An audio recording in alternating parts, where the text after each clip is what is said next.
આજે જાણીએ કે શ્રાવણ વદ એકાદશી ક્યારે છે, તેનું નામ શું છે અને આ એકાદશીના પારણા ક્યારે કરવાના છે।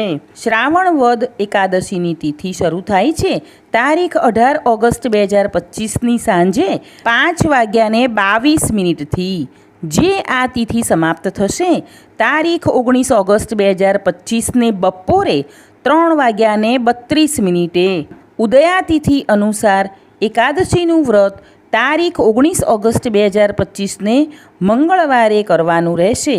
પારણા તારીખ 20 ઓગસ્ટ 2025ને બુધવારે સવારે 6 વાગ્યાથી 8:30 સુધીમાં કરી લેવાના રહેશે।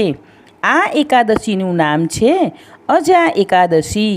અજાનો અર્થ છે ફરી જન્મ લેવો ન પડે, માટે આ એકાદશીનો ઉપવાસ કરવાથી જન્મ મરણના ચક્કરમાંથી મુક્તિ મળે છે। માટે આ દિવસે ખાસ વ્રત કરી વિષ્ણુ લક્ષ્મીજીની પૂજા કરવી અને વ્રતકથા સાંભળવી। વ્રત કરો કે ન કરો, અજા એકાદશીની વ્રતકથા અવશ્ય સાંભળવી। આ વ્રતની માત્ર કથા સાંભળવાથી જ અશ્વમેઘ યજ્ઞ કર્યાનું પુણ્ય પ્રાપ્ત થાય છે। આ દિવસે દાન કરવાનું પણ ખૂબ જ મહત્ત્વ છે। આજે અનાજ અને ફળોનું દાન કરવું જોઈએ, જેનાથી વિશેષ પુણ્ય પ્રાપ્ત થાય છે। ચેનલને લાઇક, શેર અને સબસ્ક્રાઈબ કરજો।